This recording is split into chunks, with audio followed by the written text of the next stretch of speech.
১২৭ দিনের নিষেধাজ্ঞা শেষে রাঙ্গামাটির কাপ্তাই হ্রদে শুরু হয়েছে মৎস্য আহরণ। তবে হ্রদে পানি বৃদ্ধি ও নানা সমস্যার কারণে প্রথম দিনে মাছের পরিমাণ কম। সামনের দিনে প্রত্যাশিত মাছ আহরণ ও রাজস্ব আদায়ের ব্যাপারে আশাবাদী সংশ্লিষ্টরা।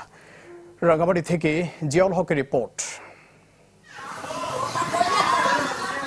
4 মাসেরও বেশি সময় পর চেনারূপে ফিরেছে কাপ্তাই হ্রদ, যার বুক জুড়ে বইছে জাল জেলে ও নৌকার মেলা। ভোর হতে জেলেদের আহরণ করা মাছ বোটে করে নিয়ে আসা হয় জেলার সর্ববৃহৎ অবতরণ কেন্দ্রে। ফলে ব্যবসায়ী ও শ্রমিকের হাঁক ডাকে মুখর হয়ে ওঠে ফিশারি ঘাট। পুরো ঘাট জুড়ে ছিল এমন কর্মযজ্ঞ। অবতরণ করা মাছের রাজস্ব মিটিয়ে বরফজাত করতে ব্যস্ত শ্রমিকরা। সেই মাছ ট্রাক যুগে চলে যাচ্ছে রাজধানী সহ বিভিন্ন জেলায়। প্রথম দিনে মাছের মধ্যে চাপিলা কাচকি আইড় ছিল বেশি। 4 মাস 6 দিন পর আজকে লেপ খুলছে, আমরা নদীতে আজকে মাত্র জাল ফেলাচ্ছি। মাছ মারা খুলছে, আমরা তো খুশি। এখন তো খালা নদীর অবস্থায় মাছ পাওয়া যাচ্ছে না, এটা একটু ব্যাপার।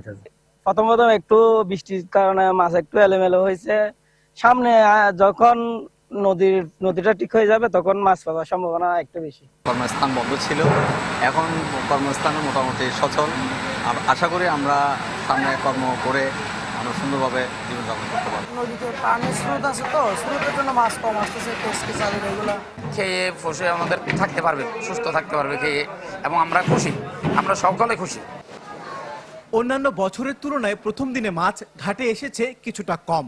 তবে ব্যবসায়ীদের আশা সমস্যা কেটে গেলে বাড়বে মাছের আহরণ। অন্যান্য বছর যেভাবে ধরা পড়ছিল, এবছর এভাবে ধরা পড়তেছে না, তুলনামূলক কম। পানি বৃদ্ধি হওয়ার কারণে মাছগুলো কম ধরা পড়তেছে। গত বছর আমাদের প্রচন্ড মাছ হয়েছে, তার তো সেই হিসাবে আজকে এবার তো মাছ তেমন একটা দেখা যাচ্ছে না। নাকি পানি বেশি থাকার কারণে হয়তো জাল মারতে পারতেছে না ঠিকভাবে, তার কারণে হয়তো মাছটা একটু কম।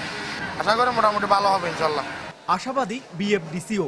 তারা বলছে সামনে মাছের পরিমাণ বাড়লে বাড়বে রাজস্ব আয়ও।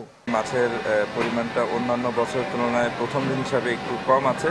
আর এবছর যেহেতু পানির পরিমাণ অনেক বেশি, আমরা আশা করছি আমাদের যে লক্ষ্যমাত্রা আছে এই লক্ষ্যমাত্রা অনুযায়ী আমাদের এখানে মৎস্য অবতরণ এবং শুল্ক আদায় করা সম্ভব হবে।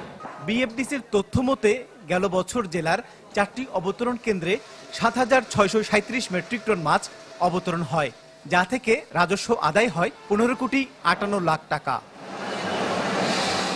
Ziaul Haque, channel 24, Rangamati. Design, elegance, beauty, সেরা পণ্য সবার জন্য জেভিকো। দর্শক, এ বিষয়ে আমরা আরো খবর জানাতে চাই। চলে যাচ্ছি রাঙ্গামাটিতে, সেখানে আছেন সহকর্মী জিয়াউল হক। জিয়া। জুবাইর, কাপ্তাই যে হ্রদ রয়েছে, যে কৃত্রিম হ্রদ, এই হ্রদে প্রতি বছর 3 মাসের জন্য বন্ধ করা হয়, যেটি মূল কারণ হচ্ছে যে কার্প জাতীয় মাছের প্রাকৃতিক প্রজনন রক্ষার জন্য। এই বছর 25শে মে বন্ধ করা হয়েছিল। তারপরে পানি কাপ্তাই হ্রদে সঠিক মতন পানি বৃদ্ধি না হয় 2 দফা এর মেয়াদ বাড়ানো হয়েছিল, এবং গতকাল মধ্যরাত থেকে আবারও মাছ শিকার শুরু হয়েছে। আজকে আমরা সকালবেলা যে কাপ্তাই হ্রদের আশপাশ এলাকা ঘুরে দেখেছি, জেলেদের সাথে কথা বলেছি ব্যবসায়ীদের সাথে। সবাই একটি উৎসবমুখর পরিবেশ রয়েছে, কারণ প্রায় 4 মাস এই সাথে যাদের সংশ্লিষ্ট সবাই একটা বেকার জীবন যাপন কাটাচ্ছিল। আমি আর একটু তথ্য এর সাথে জানিয়ে রাখতে চাই, যেটি হচ্ছে কাপ্তাই হ্রদে যারা মাছ শিকার করে বা ব্যবসা করে, তাদের একটা উৎকণ্ঠার মধ্যে দিয়ে আজকে ব্যবসাটি শুরু করতে হয়েছিল। তারা বলছে যে স্থানীয় যে আঞ্চলিক সংগঠন আছে, তাদের চাঁদার দাবির কারণে যে 4টি অবতরণ কেন্দ্রের মধ্যে একটি অবতরণ কেন্দ্র কোনোভাবেই ওই এলাকায় মৎস্যজীবীরা এবং ব্যবসায়ীরা কোনো ধরনের মাছ শিকার করতে পারেনি, ব্যবসায়ীরা কোনো ধরনের মাছ পরিবহন করতে পারেনি। তারা বলছেন যে গত কয়েক বছরের তুলনায় এই বছর অধিক হারে তারা চাঁদার দাবি করছে, যার কারণে তারা আসলে মুখ খুলে কথা বলতে পারছে না। তারা বলছেন যে এই বিষয়ে যদি কথা বলতে হয় তাহলে দ্বিগুণ বা তিনগুণ হারে চাঁদার পরবর্তী দিতে হবে ব্যবসা করতে হলে তাদেরকে। এই কারণে তারা আসলে এটি আসলে নেগোসিয়েশনের মাধ্যমে একটি সমাধান করার চেষ্টা করছেন। আসলে চাঁদা না দিয়েও তাদের ব্যবসা করার কোনো সুযোগই নেই। এই কারণে কিন্তু মাছ আহরণের পরিমাণও কিছুটা কম হয়েছে বলে বিএফডিসি সূত্র থেকে আমরা জানতে পেরেছি। যেহেতু জেলেরা হ্রদে মাছ ধরতে পারছেন না, এরকম একটি বিষয় আমরা জেনেছি। এছাড়াও যারা মাছ ধরতে নেমেছে সেসব জেলেরা বলছেন যে দীর্ঘ 4 মাস পর তারা কাপ্তাই হ্রদে মাছ ধরতে পারছেন। মাছের ধরতে পারার তারা খুশি অনেকটা।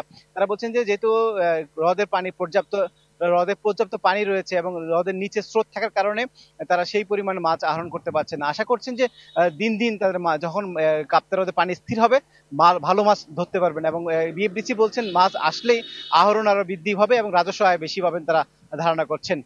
জুবাইর, এই ছিল রাঙামাটি থেকে সবশেষে আমার কাছে। জি, আপনাকে ধন্যবাদ। দর্শক, 127 দিনের নিষেধাজ্ঞা শেষে রাঙামাটির কাপ্তাই হ্রদে শুরু হয়েছে মৎস্য আহরণ। সে খবর জানাচ্ছিলেন সহকর্মী জিয়াউল হক।